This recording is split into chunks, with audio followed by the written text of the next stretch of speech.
College football 2025 is back. Our podcast is officially back. New season underway in a few weeks.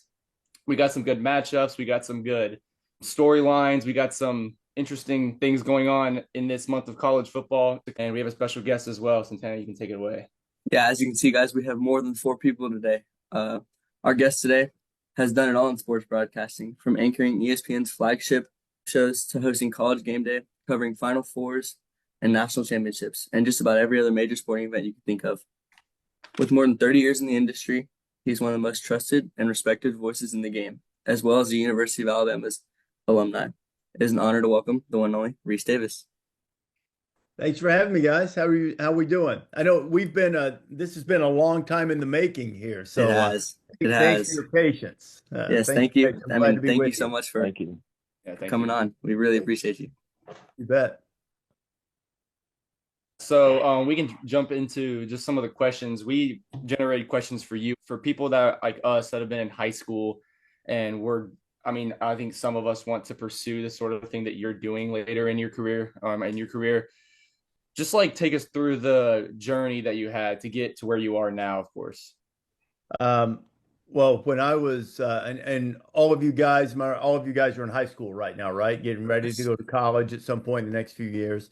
Um, I was probably a lot like you guys who played sports growing up. Unlike you guys, I didn't have endless games being televised at my fingertips. That's how old I am. I know, believe this or not, but typically there was one, maybe two college football games on television every Saturday. It was on ABC typically, and that was it. You got one or two.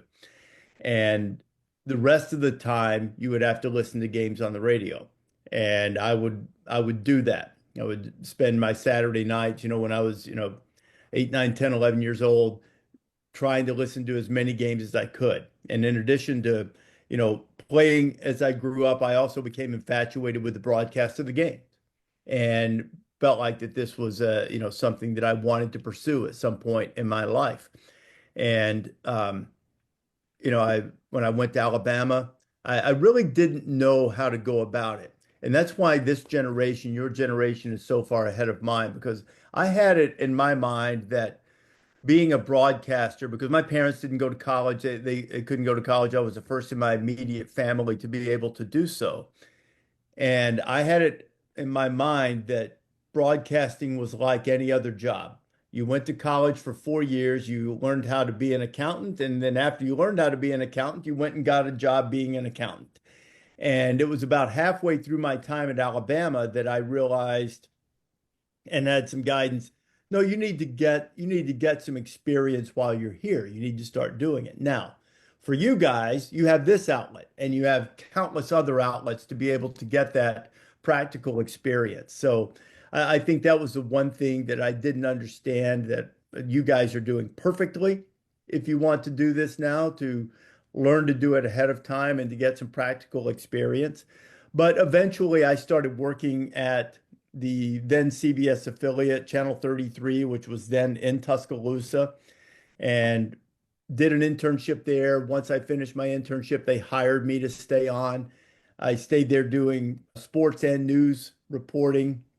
Went from there to Columbus, Georgia, more local television, where I did news and sports for a year or two, and then transitioned into being the sports director, where I was anchoring the sportscast every night. Went from there to Flint, Michigan, and then to ESPN.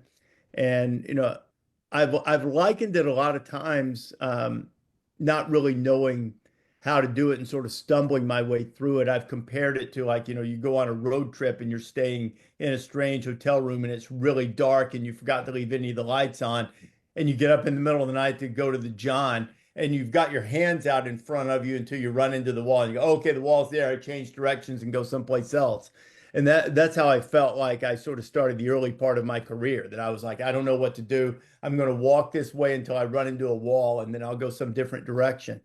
And, but I think now there's so many resources available to guys like you who are considering pursuing this as a career, that you're much better informed and have much better vision about what it can be, what it could look like. And the other thing you can do very readily is create your own brand, create your own enterprise. I mean, there are so many success stories of people who've basically created their shows on their own, YouTube, TikTok, Snapchat, whatever, Instagram, whatever has made them popular and famous. And they've gotten their brand out there and it's opened doors for them in traditional media if they want them. So, there are just a ton of avenues out there. And mine was much more traditional, pursuing going up the ranks in local television and then eventually getting the opportunity at ESPN. That's awesome. So to kind of tag on alongside that, what was like one moment or like one scenario where you realized that broadcasting was your calling? Like that's just what you were gonna do. Probably when I realized I couldn't do anything else and truly enjoy it. Mhm. Um, there you get a rush. I ask people, or people ask me rather, a lot of times if I get nervous, and I don't get nervous, but I do feel an adrenaline surge every Saturday morning, and really before every show I've ever done. I wouldn't even call it butterflies, but you feel the endorphins or the adrenaline kick in a little bit. Doesn't make you crazy. You're not like, you know, banging your head against the wall like you're getting ready to run out and play football or something, but you feel a surge of energy. And if you don't, then you either aren't ready for the show or you probably should be looking to do something else with your life. I feel it every time, and I hope I continue to do so. I think when I've had that feeling early in local television, especially when I was sitting on the desk anchoring early in my career, and there were some nerves then because I didn't know what I was doing the first time I did it. But once you start feeling that energy and saying, this is cool. This is what I want to do. It's also a way to express yourself. I fancy myself a writer, even though we don't have scripts for game day, traditional scripts. I still prep by writing. And when you do that, it's a way to be artistic, express yourself. It's a way to entertain. And I enjoy all of those things. I think that's when I really decided this was for me. It was pretty early on. And then tag along with the game day thing. Obviously, you've been in game day for a long time with Corso and all of them. But how did you sort of step into the game day role as like the front guy, the main guy that usually does most of the important and analytical talking in the show? Well, actually, I'm going to clip off that little clip from you and send it to all the producers that I do all of the important stuff on the show. I'm going to send it to them. So that's the best thing I've Yeah, heard in quite some time. I appreciate. Thank problem. thank you for that, Cohen. I really appreciate that. But I had been at ESPN, and I just went past 30 years at ESPN. And I've been doing game day now a little more than 10 years or 10 seasons, almost coming up on 10 years and starting my 11th season.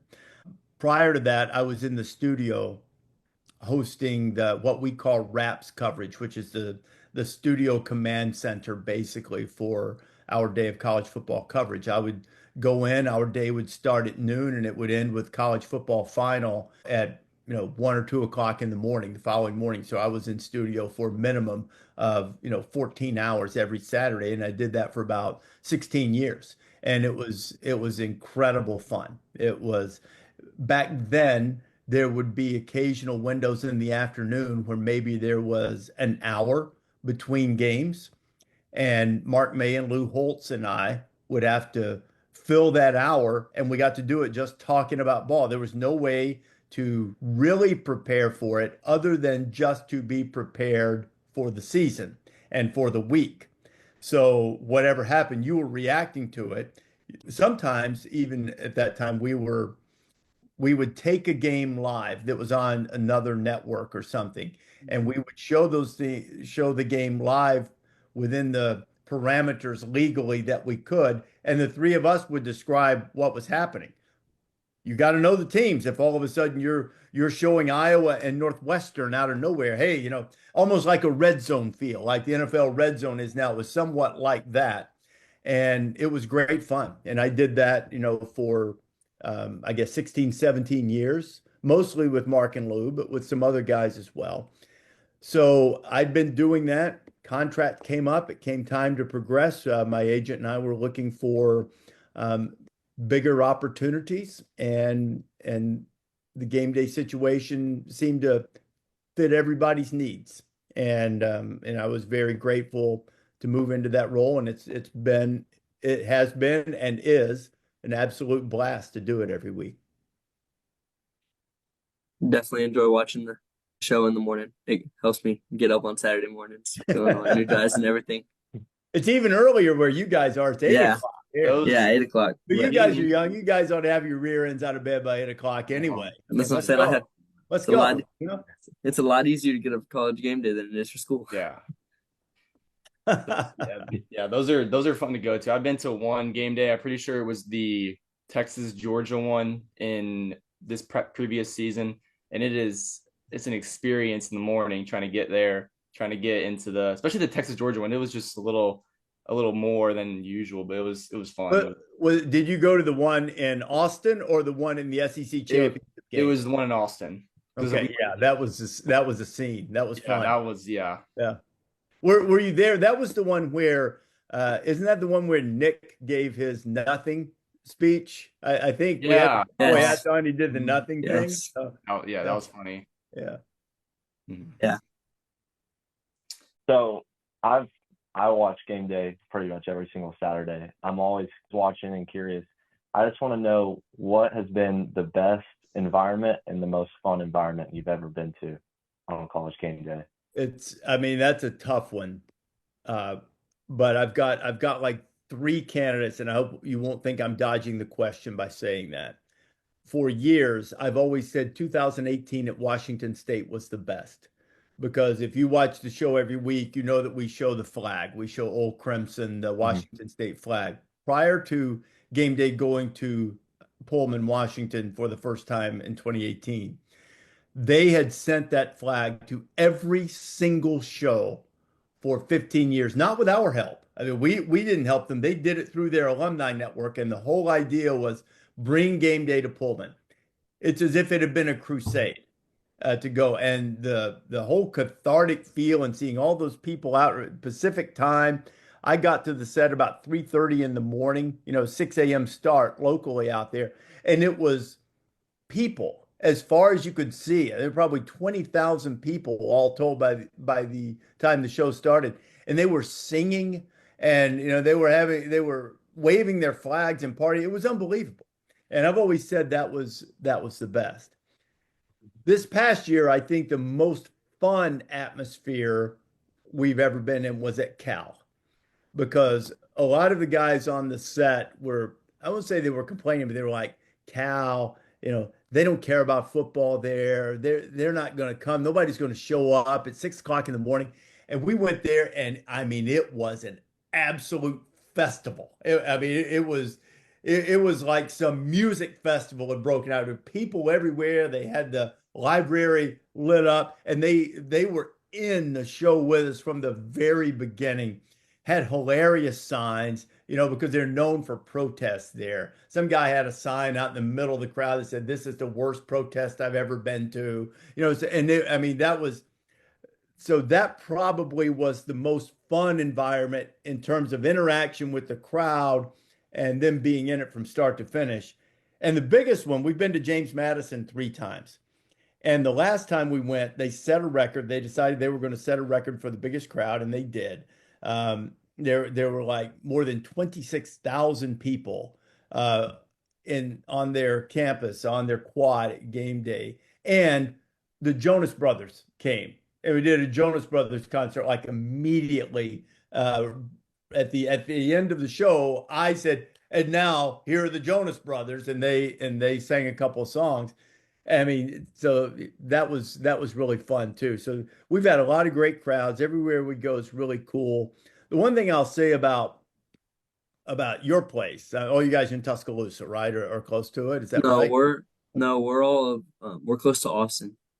Oh, you're close to Austin. Yeah, Okay. we're close to I Austin. guess Santana, because I guess because of the connection with Dr. Yeah, Rivers, you're in yeah, Tuscaloosa. yeah. Well, Austin qualifies too. Austin, Tuscaloosa, Columbus, even Ann Arbor, a lot of places where we've been a lot. It's like, I mean, they're great. They roll out the carpet for us. They're tremendous. But it's kind of like, oh, hey, you guys are here again. Awesome. Good to see you. Yeah, okay, yeah, we'll stop by maybe. But when we go to Cal or Washington State, James Madison, places Duke for the first time, I mean, it's really cool because there's a buzz and an energy and an excitement there that's kind of different, makes it a lot of fun. Awesome. Thank you. And then to keep going with college game day as well, obviously we all know Pat McAfee. He's probably become the Who? face. No, Oh, yeah, you're right. I'm, Yeah. I'm joking. Yeah. No, Yes, yeah. everyone knows Pat. He's become the face of, he's basically the cornerstone of the show now just because of his energy. What's it like offset and onset with him, working with him?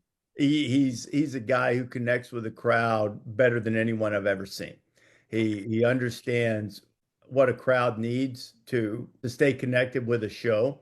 And he's a tremendous teammate and he doesn't have to be. The empire he's built, he could do whatever he wanted to do. And he chooses to be part of our team and our group. And he's incredibly generous. He's a lot of fun. He's got a great creative brain that has a really, really good idea of things that are going to work. Cares about the backbone of the show, for all of the other stuff that we do, and we do want it to be a celebration, want it to be fun and all of that, but it's about football. And Pat understands that and is great at it. He's for all of the entertainment uh, parts that he's great at. He's equally good at breaking down tape and recognizing, strengths and weaknesses and all of the different things, picking up on trends in the game and all of that kind of thing. He's really good at all of that. So, I think that, he's, having him as a new voice over the last few years has been sensational. And I give him all the credit in the world, not only because of his talent, but also because of his attitude that he's come in with, that he's shown great respect to the show. And we really, really appreciate that. Just going off like the game day while we're on the topic, I was wondering, do you have like a dream guest or like someone, if you could just have them on the show, you'd want for Saturday? Um, we've always said, I think the ultimate guest picker would be anybody who is or has been president of the United States. I think that would be cool, but that would be cool from a kind of a get standpoint. But man, the people we've had on, it's kind of hard to beat. I mean, nobody's better on that show as a guest picker than Matthew McConaughey. Buys Yeah. in, love the sport, just tremendous every time he's on. So gracious, such a good dude. It's always great to have him on. He's awesome. One of my personal favorites is Ken Jeong. Ken Jeong has been on the show a couple of times and absolutely just slays it every time. Keegan Michael Key is another one, is big fan, Penn State fan. Even once when Keegan was on, one time we got him to do, he physically resembles Penn State coach James Franklin a little bit. And he also does a spot on impression of James, which he has done for the Penn State team, over the years when he'll show up for, a practice or spring game or whatever. He'll sometimes come in dressed in his Penn State gear and do his James Franklin impression. So we got him to do it. They were playing Iowa one week. It was a show that was in Times Square in New York City. So Keegan was very gracious. He brings his Penn State stuff. He comes in, he has a whole bit, worked up, and he does this thing, and he basically trash talks Iowa about how they're going to smoke them and all this stuff. So Penn State plays them. They win the game, and after the game, James Franklin had to tell the media because he was getting all of this junk about why he shouldn't have said this and why did you say that? He said, I didn't say it. It was Keegan-Michael Key. So, those guys like that really have tremendous star power, yet are kind enough to embrace our show and want to be part of it and have some fun with it and show their love of football. I mean, all those guys have been great. And so when it comes to dream guest, we've had some of them. So any of them, whenever you know McConaughey or Jong or Keegan Michael Key want to come back, doors always open for those guys. The last thing that I have, at least on college game days, I would say that y'all's group, like the crew, is one of, if not the best, like groups in all of sports. Like you have, if you look at it outside of just like the broadcasting and reporting side, it's Desmond Howard, Heisman Trophy winner, Pat McAfee, All-Pro punter, Lee Corso. I mean, he's just the GOAT. Like that's the guy. And Kirk Herbstreit, I mean, he also played football at Ohio State, and like all those guys knows what it takes. How do all of those like outside experiences like make that group so special and create such an atmosphere for the fans on Saturdays? And you also add in the greatest college football coach of all time. Yeah. With Nick Saban. So I think it's because all of those guys understand success. Whether it's Kirk, who has become the broadcast face of college football and the conscience, he was a tremendous player. He was captain at Ohio State, just as his father was a captain at Ohio State. One of his sons played at Ohio State. His youngest son's playing at Michigan now, so he has football coursing through his veins. Nick certainly does. I think that's the common thread with all of them. All of them, their accomplishments are immense, but they all have such great appreciation for the game and the opportunities that the game afforded them, both on the field and off and after. And they want to make the show the best it can possibly be. And they do their part. Everybody on a show like that has to cede a little territory, meaning whether it's time to talk or subject matter or whatever it might be. And everybody is fully invested in the give and take. And they can disagree without being disagreeable, which is not common in television now. It's a little more common for people to act really, really mad and scream at each other for a really long time. Our guys disagree. Guys disagree fairly often, but they don't have to, soft shoe it. They can be firm, but they also don't have to act like, you're a horrible person because you disagree with me. There's none of that on our show, and everybody does the give and take, and they respect the show and what it stands for, and they want what's good for the sport in addition to what's good for the show. And I think that's the biggest reason why you can take these guys who have such tremendous accomplishments and put them into one place. It also means they understand team, right? All of them accomplished things in a team setting. And because of that, they understand. And they are always extraordinarily generous. And I think that's one of the big reasons it works as well as it does. Yeah, college football, I mean, obviously we think it's want to be one of the best sports in the United States, of course. And to go off that, it's coming up soon. We got a new college football season, segue into sort of discussion of the newest season. Obviously, we're bringing back the 12-team playoff. A little bit of changes in fundamentally with the playoff format. But before we get to that, obviously, we have two Texas fans here as with us. So we have probably one of the biggest matchups in a long time in college football. We have, if the AP poll stands true to what the coaches poll is, we could have a 1-2 matchup in week one. Just what do y'all think about that for opening the season? Well, I didn't vote them 1-2. I'm an AP poll voter, but that said, as the host of College Game Day, I hope they start the season 1-2, and it's going to be it's going to be as good a season opening game as we've had, and yet for both of them, there's a lot of unknown. I mean, Arch is kind of unknown, not unknown to people, but I mean in terms of being the guy of playing every week. Yet I feel like that's not really much of a question mark. I think he's going to be great. Ohio State's a little bit different. I mean, they had a ton of guys drafted.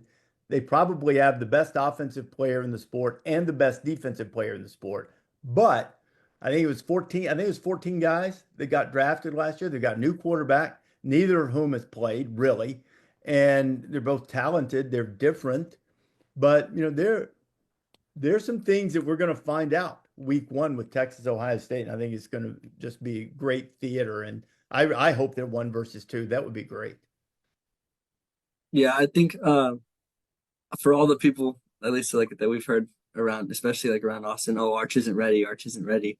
Arch Like, is ready. I think he's he's ready. Yeah, Yeah. I think, and we're gonna definitely use that for a couple of our friends because your word definitely goes a lot stronger than all of ours. Wait, I've got a question. I think Santana, I think you said there are a couple of Texas fans on here. So Yeah, so I've who's got a Texas Texas fan? shirt. Who's not? Okay, you are. Okay, yeah, there's I'm Ben Jones like shirt. both. I'm a Texas fan as well. Okay, and are you guys gig 'em? No, we No. are. I'm I'm a Georgia fan. an from Ole Miss fan. Oh, Georgia and Ole Miss. Okay, all right.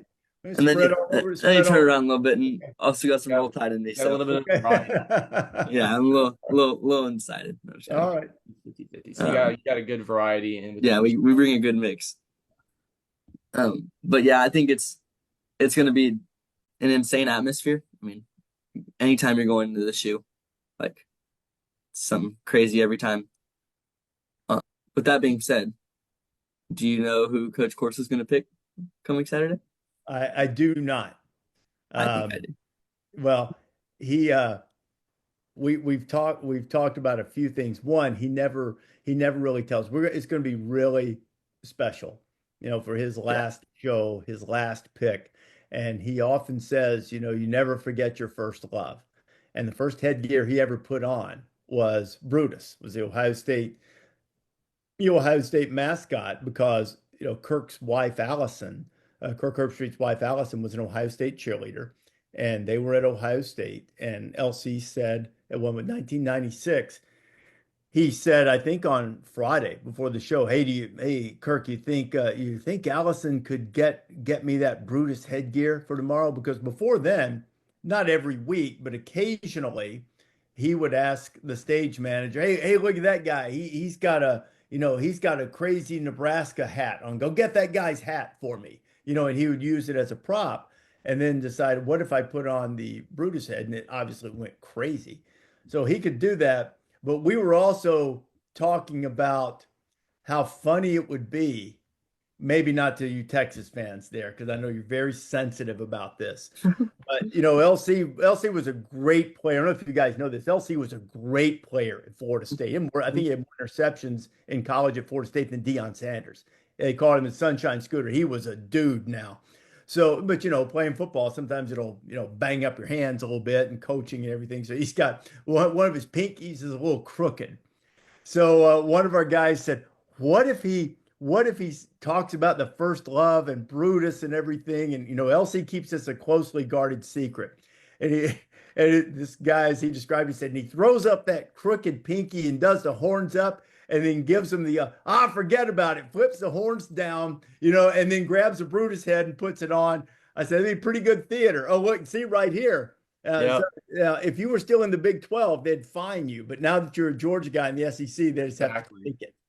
We still might find him. We still might find him. still might find you. Yeah, you still might find you. I don't know what he's going to pick, but it'll be great. We're going to make it really special for his send off. So and Ohio State's been great in terms of their cooperation and wanting to do whatever they can to facilitate to make it a really, really cool moment. I feel like that's the perfect game for him too. Like when I looked at it and like I saw the things that was like, this is his gonna be last game, and I was like, this is perfect. Like Ohio State, obviously first love, and then I feel like he always picks Texas whenever Texas is in big matchups. Even last year, I think he picked Texas to win the national championship, or like predicted them early on in the season He and did. stuck by it all Yeah. year. So like I was Yeah. like, oh, this is perfect. Yeah. Yeah, Yeah. he always has Texas as the championship pick. But for championship picks as well, who do you have for yours to start off 2025? I haven't really done the whole playoff bracket, but my preseason poll, I have Clemson number one and Penn State number two. Um, I have, I think I'd have to look back to make sure because everybody is, you don't know. It's a fun exercise. You spend time on it for sure. I think I had Texas number three. I think I had Texas three, LSU four, something like that to start. So I think any of those teams can win the national championship. Um, the two teams at the top, they have proven quarterbacks. And it's sort of a true statement. Just when you think we're talking too much about the quarterbacks, let's talk more about the quarterbacks. It's a quarterback-driven sport now. Maybe 30 years ago it wasn't as much. It's always been highly important, obviously. But I think with the way offenses are now, it's such a quarterback-driven game.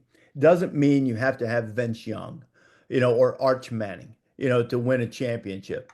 But you do have to have a guy who who makes plays sometimes. What I mean by that, we hear the term game manager, and I don't like hearing that as casting aspersions at a quarterback because a quarterback's number one job first on his job description, manage the game.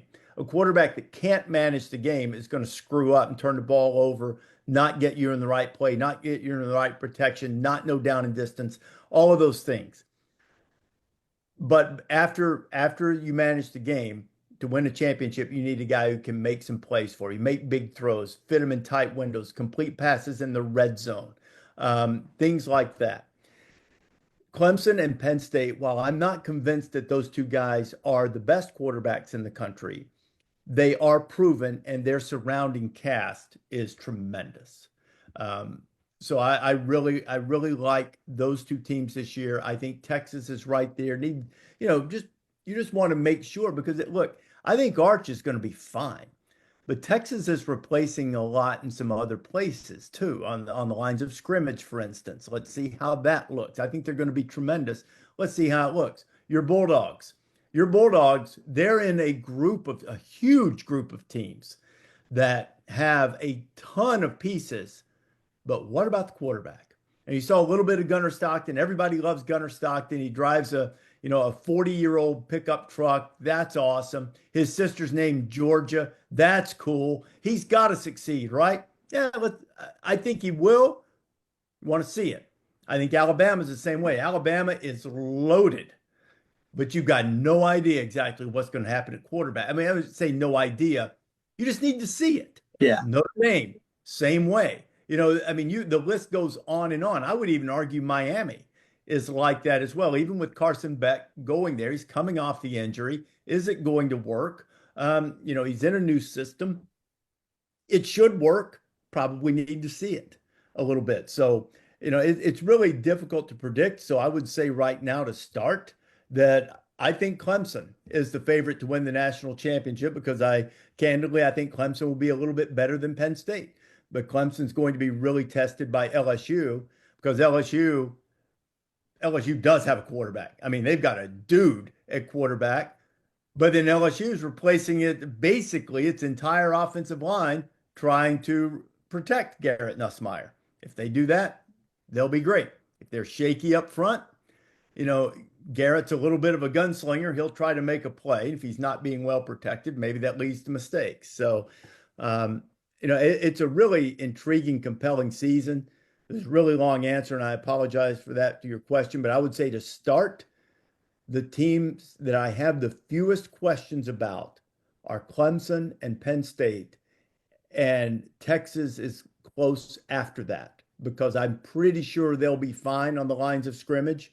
I was down there and visited with Sark a little bit, and some of the new guys, especially the transfer from Syracuse on the defensive front, they're really excited about. I think they'll be fine, but because of that, just a few questions here and there. So I think Penn State and Clemson are the two teams at the start that to me had the fewest questions. What does everybody else think? Kun, let's go around and do our early season national championship predictions. Well, I mean, I have a question. you real go. quick, You go. man. Can I ask? Reece, so I always watch football on Saturdays, and this is kind of just something I realize. I just wonder if you think the same thing. If you ever see a difference, just gameplay style between like an SEC team like Texas, Alabama versus like Nebraska or Iowa, and just when you get to bowl games and those teams match up, just how you decide really who you think is going to win that game, because they're both such different in just how their offenses are run and their defense as well. It's a really good question. I think typically from a physical standpoint, and what's made the difference for the SEC, although some would argue that with transfer portal and NIL that gap is not quite as significant as it was. The difference to me was usually fast, big people. The SEC had more of them. Not to suggest that there weren't fast, big people playing for Iowa, but because there certainly were, there were just more playing in the SEC. I don't think that's as true as it was. I think typically some of those teams have been a little bit less explosive, but you've also seen them win some of those games because what's the old adage? Styles make fights, right? And if you have a team that really wants to get out and go wide, explosive, big plays, all that stuff, and all of a sudden, they get you locked in tight quarters. Guys my age used to say, the fight in a phone booth, but you guys don't know what a phone booth is. They used to have payphones on the sides of roads, and it was basically just a little mini closet. So the idea being a tough, hard-nosed fight in a close, confined space. Well, sometimes you get in those fights like that in Iowa and Nebraska, they fare pretty well like that, historically. So to answer your question, I do see differences, but I don't think that it means that absolutely the one style is always going to beat the other style, because sometimes the hard-nosed, grinded out guy frustrates the big play explosive guy, and then you get down to the fourth quarter and it's like make one play and win the game. And also they're usually those teams, and obviously I'm not talking Ohio State, Michigan, Penn State. They have, they look like SEC teams. SEC teams look like them. They're the same. They have big players fast guys everywhere. Oregon, they look the same. I'm talking more about those teams that maybe don't have as many. Sometimes they've got dudes that'll surprise you. Go, whoa, wait a minute. What do you mean that guy runs a 4.3? Iowa's been really good at that for years. They've been very bad on offense for a number of years now. They've got a good quarterback, so maybe they'll be slugging it out and add a little good quarterback play to it this year too. And then off of quarterback play, there's one team that I've been looking at. As a Georgia fan, I've been looking at a lot this offseason just because they have one of the hardest schedules in the entire sport. Florida Gators. They have a proven somewhat quarterback in DJ Lagway, but they have one of the hardest schedules in college football. So how they would fare up to the sport, and if they could have a chance of finishing ranked, possibly. Obviously, they come off of a 7-5, 8-5 season this past year. Just how they will shape up in this season. I think they're going to be really good if Lagway stays healthy. Yeah. He's had a variety of injuries. I've seen people call him injury prone. I don't know if that's fair because stuff happens. These guys are such highly tuned, highly trained athletes. Sometimes stuff breaks, sometimes muscles get pulled, and DJ's had a number of things go wrong, but he is a great physical specimen. He's a tremendous leader. Did a really good job learning the position from Graham Mertz. And your coaches do a great job teaching you, but a lot of times a player learns best from a guy who's been through it right then and is still going through it. And he did a really good job being a great teammate to Mertz last year. And then Graham got hurt and DJ got a chance to play even more and took off with it.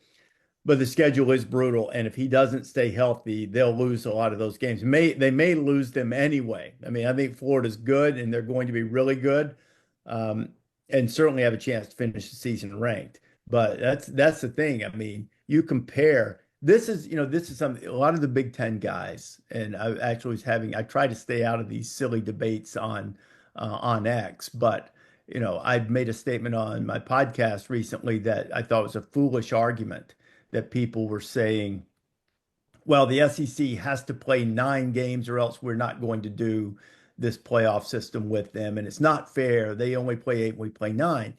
And I actually think the SEC and the Big Ten should play 10 conference games. So it's not like I don't want them to play the extra conference games, but I think it's a foolish argument for some of the reasons we were talking about styles. The conferences are so big, just saying the same number of games doesn't mean that they're the same types of games or that they're equal. And Florida is a tremendous example of that. And your Texas Longhorns are on the other side of that. I'm not saying Texas SEC schedule was easy last year. It wasn't easy, but it was favorable, certainly favorable compared to Florida's, and certainly favorable compared to what Florida is going to have this year. So, you know, when you have 16, or in the Big Ten's case, 18 teams in a conference, your schedules are never going to be equal. And I don't think anyone would suggest that Indiana's 9-game schedule was harder than Florida's 8-game conference schedule last year. It just wasn't. You know, doesn't mean Indiana wasn't good. Doesn't mean they shouldn't have been in the playoff. I thought they should have been. But to sit here and go, well, their schedule was harder because they played. No, it wasn't. It's a foolish argument. So anyway, I've gotten off on a soapbox tangent a little bit, but I do think Florida can be very good this year. But the quarterback who drives everything for them has to stay healthy.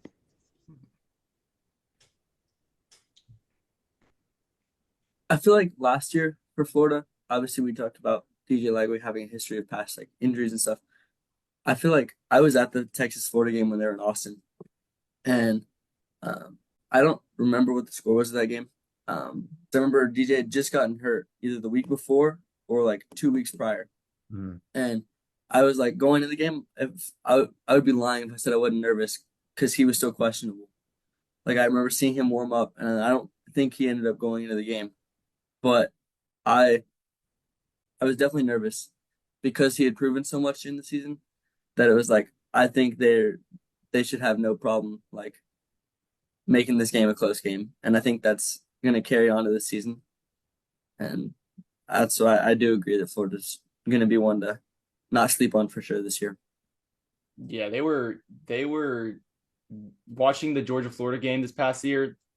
One of the first drives, Carson Beck, he had thrown an interception, and then he just throws a absolute beauty right over Malachi Starks' head. And then from that point on, I was like, this is going to be a game right here. And then obviously he goes down.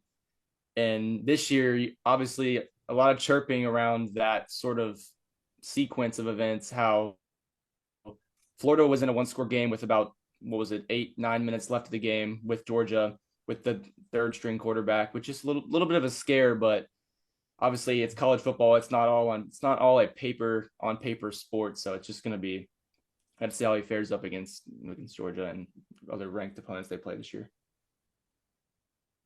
He's so big. He looks like, it looks like Jalen Milroe and Cam Newton and Tim Tebow. I mean, he's a huge guy, and and big, fast, can really throw it. I mean, he's got everything you want in a quarterback. Sure. Yeah.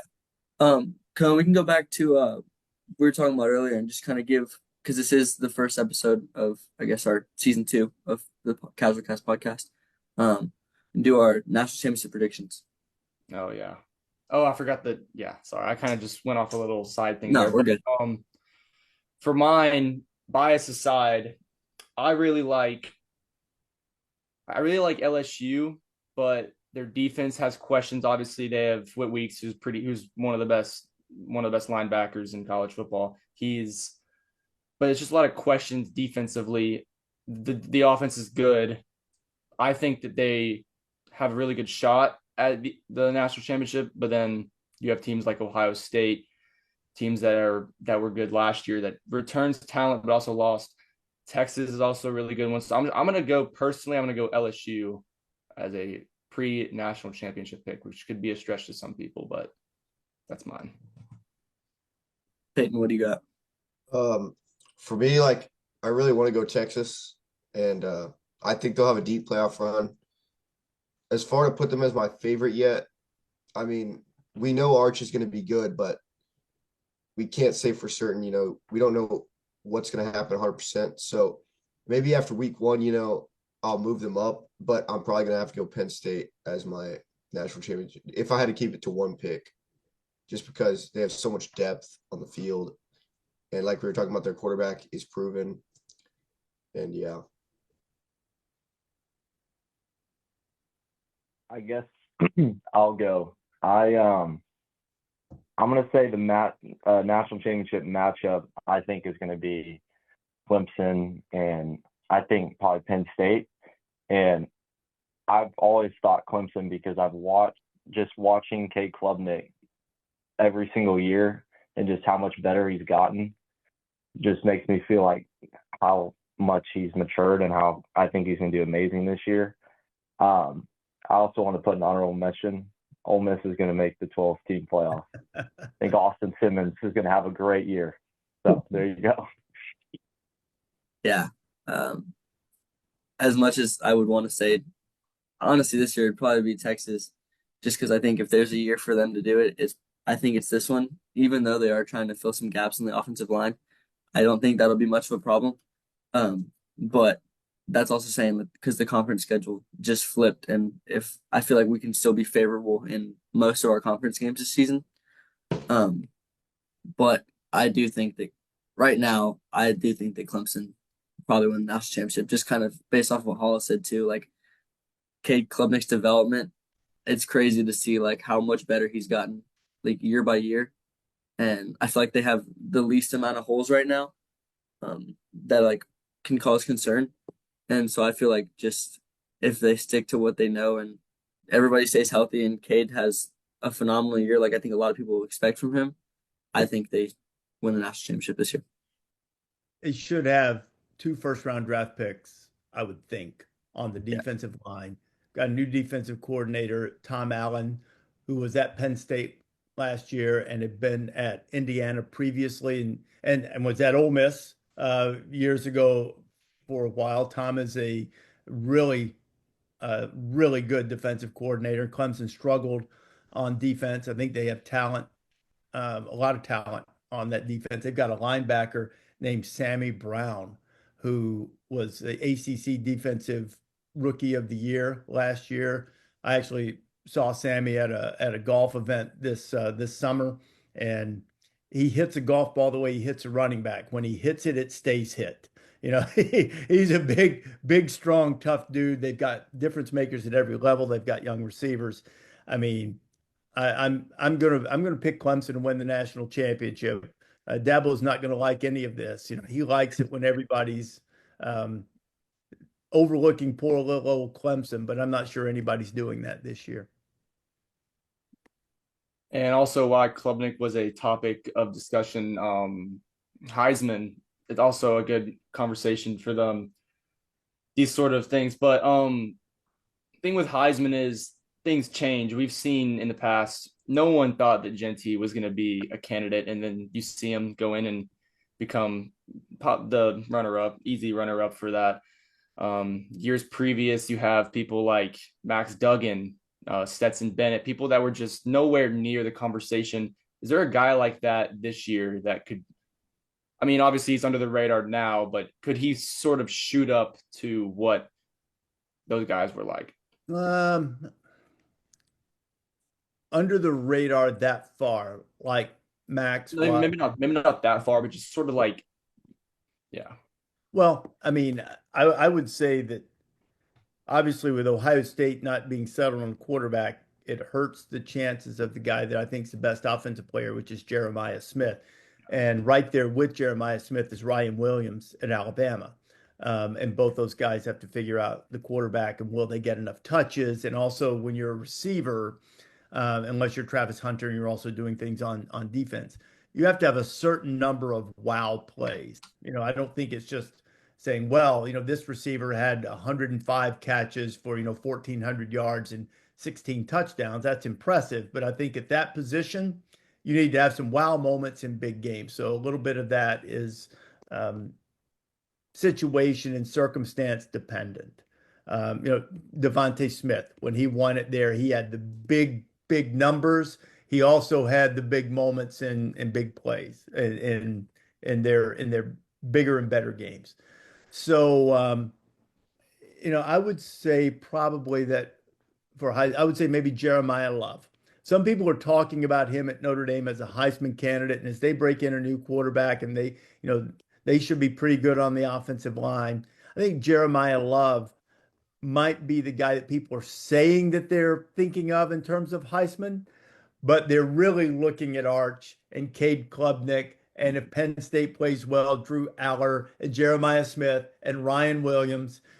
But Jeremiah Love might be a guy who could sort of sneak in there, especially if Notre Dame gets off to a good start, beats Miami, beats A&M on the 13th at home, then he could generate some momentum.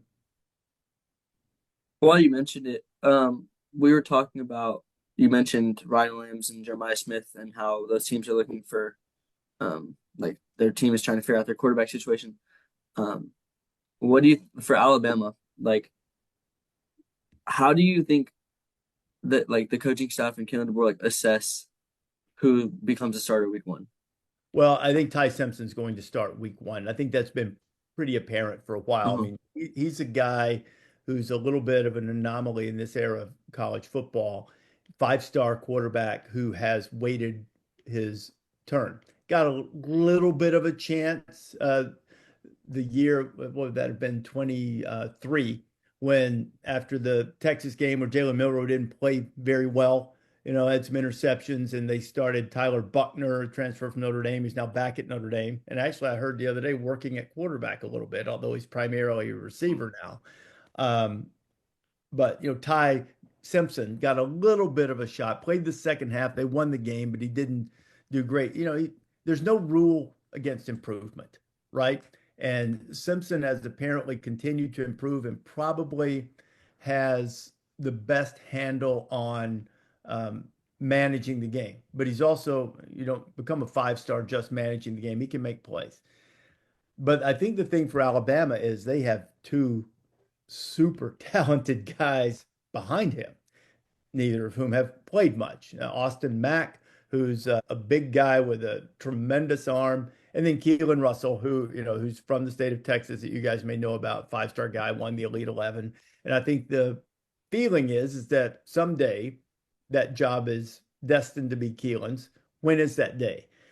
I actually think Simpson, who's the son of a head coach, his dad is the head coach at UT Martin College. I think Ty's going to play well, and he can run a little bit. He certainly can't run like Milroe, but he can run. He's ripped off some long runs and backup duty before, and he's got a good arm and understands concepts. So I think it's his job. He'll start at Florida State, and then assuming that he plays well, he'll hold the job for that long. But the question then becomes is what happens if he is a little bit shaky? What happens if they get in trouble? Is he the guy who can make the big play and get the ball to Ryan Williams well down the field? I think he'll be fine, and he's the kind of guy, Gunnar Stockton, those are the kinds of guys who've stuck around that you want to see. Lincoln Kienholz at Ohio State, who's stuck around, developed, improved. You want to see them have success with getting a chance like that. So I think Ty will be the quarterback against Florida State. If I had to bet, I'll say he holds it for the entire season and plays well. But I think the thing for Alabama, the cupboard is not bare if for whatever reason he doesn't play as well as they expect him to play. Yeah, funny story actually. So my dad was telling me this the other day, and it was kind of random, but it correlates back. He was telling me that Ty Simpson's dad, and you said he's the coach at UT Martin, correct? UT Martin, I believe. Yes. Yeah. He was the wide receiver coach when my dad played football at Southwest Texas. So I guess now it's Texas State. And so Oh, he is that looked it up right? the yeah, he looked up Yeah. and it was like the name sounded so familiar and he was like, I was like, that was one of my coaches or one of the coaches on the staff. How And so I thought that was pretty cool. about that? Yeah. Yeah. And Alabama, they've got a good matchup in a few weeks in to their new upcoming rival a little further east, Georgia Bulldogs. A lot of questions for them. Georgia, obviously Georgia fan, know a thing or two, but they quarterback's a question mark. They get Zachariah Branch from the transfer portal, Noah Thomas from the transfer portal. Good pieces for the team and good replacements for the team they needed. Offensive line's a big question as well for that team. But like, what do you think Georgia could shape out to be for they've dominated this century 2020s of college football somewhat with Kirby Smart. What do they shape up to be in 2025, you I, think? I think for as long as Kirby's there, Yeah. they'll be a national championship contender more years than not. And Gunner has to prove he can play. Um, you're right in saying that they probably have to prove it a little bit on the offensive line, but I think they're going to be good there. They've recruited well, and the portal additions that you mentioned are exactly what they needed. And I don't like to get on and bash players because I think you always want to be respectful of players. You have to be honest in our line of work. But heck, my son was a college athlete. I know what goes into it. And when you don't have the success that you hope to have, whether it's in a game or whatever, people act like it's easy. Georgia's receivers last year put in the work. It was whatever for whatever reason they just didn't make the plays that they would have been expected to make. They had way too many drops.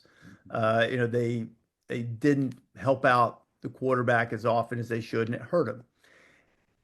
And I think having a couple of explosive guys, and especially having Zachariah Branch, who's been really quiet after a really noisy and great start at USC.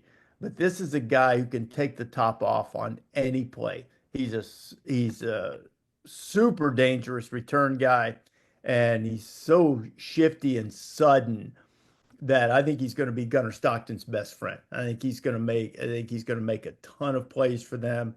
And because of all that, I think Georgia's certainly a threat to win the national championship. Georgia's a team that, because they got beat by Notre Dame and Carson Beck left, nobody sleeps on Georgia anymore. That would be hyperbolic, but it's like in this, if you're me included, Arch Manning at Texas, Clemson, oh, Penn State, and they get over the hump. Oh, Jeremiah Smith, the whole thing. And it's like, here's Georgia sitting over here with about 11 billion five-stars ready to play defense and take your head off. And then they add Zachariah Branch, and they've got a stable of running backs that aren't household names, but they're tough. Nate Frazier's a supremely gifted back, and they've got a bunch of them. They're sort of quietly sitting over in the corner going, oh, okay. Tell me more about how great Ohio State is. Tell me some more about Texas and Arch Manning. Tell me some more about Alabama. Let me hear some more about all of these teams. And Georgia's just sitting over there sort of seething, getting ready, going, okay, we'll show you. We'll show you what's up. Georgia will be exceptional. I think that's a perfect description of what they are. They haven't had a lot of high end quarterback. I wouldn't say play, but just like hype around them. They had Stetson Bennett, who came from junior college. Jake Fromm was a freshman starter, but they've had a lot of guys under the radar, and they've never had a lot of guys like Arch. I mean, Carson Beck was obviously a 5-star out of high school. He had hype at the beginning of the season. Receivers didn't help him, which is why I also think he had a lot of there's a lot of things that were thrown at him that weren't his fault as well. And just people, the buzz around him and what he had like 13 interceptions or something. And you don't want to say that they weren't his fault, but when receiving drops is a problem, then it is. But along with that, Um, Georgia doesn't have a lot of quarterbacks that are getting buzzed like that. They have the defense. That's defensive university for Georgia in the past couple of years, and that's just my take on Georgia as a whole. With Kirby Smart, obviously he's a defensive minded coach. So that's just what I think about Georgia in general.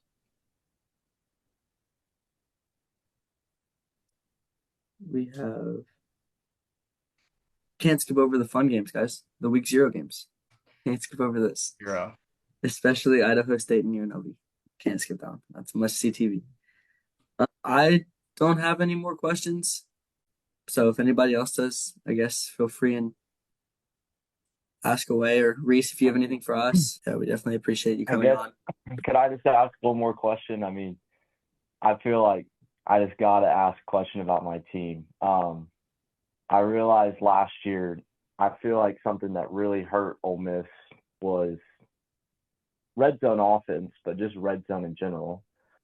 What do you think? I looked because a lot of Lane's recruits and stuff were a lot of secondary. I feel like I think he always goes for the most like those kind of explosive players. And I feel like sometimes when you get in a red zone, that's not always what you need. You kind of need that good line of scrimmage. What do you think Ole Miss needs to do this year to improve their red zone game to make them more successful? Well, it becomes a really hard game if if you can't run it there. Now, if you just look at the rushing numbers, Ole Miss ran the ball just fine last year. Um, and I will confess to you, I'd have to go back and look, exactly at how they did running the ball in the red zone. But it becomes a lot easier if you can, because passing down there is difficult. Confined space, more bodies, all of the obvious reasons. But it becomes easier if they really have to respect the run. And Lane's always run the ball well. And maybe you've got numbers in front of you. I don't know exactly how they did in the red zone. Let's look right quick, and I'll pop it up here on the stats page. Let's see how they did in the red zone a year ago. Okay, red zone conversions. Let's see how. Uh, See if do you know the number? Do you know the number, or are you just going from your fandom? I I wanted to say I thought it was around like 30%, but I might be totally up. No, your memory and your recollection is good. It wasn't that bad, but it did rank 98th in the country out of 134 in red zone conversions. And that's scoring conversions. Once you go into, because when you get there, what you want are touchdown conversions. So let's see where they ranked there.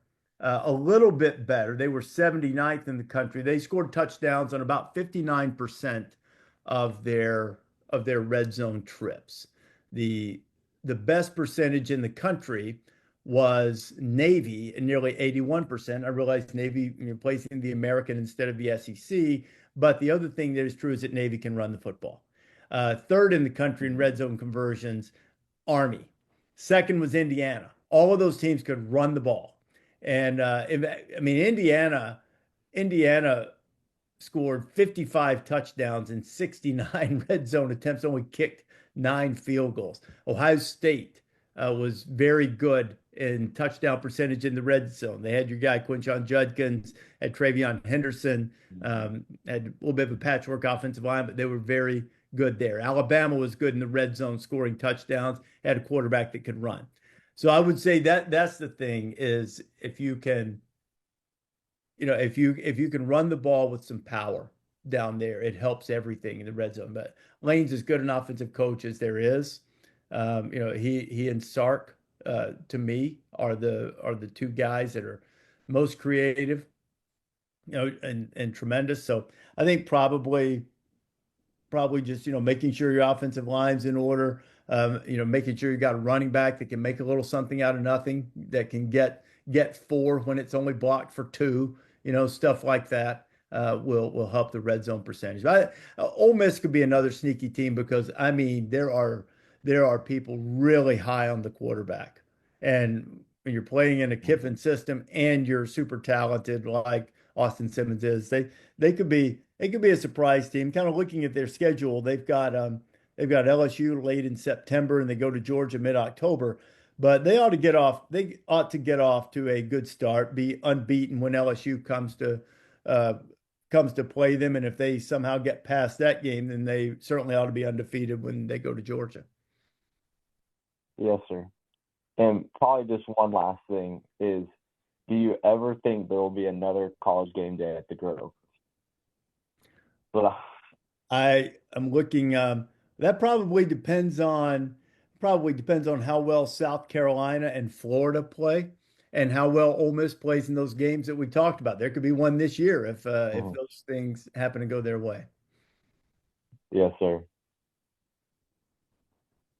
Thank you so much for coming to this opportunity for us to just talk to you and just talk about what we love to do, college football, and in general. Just we all thank you for this. Yeah, bet. thank you.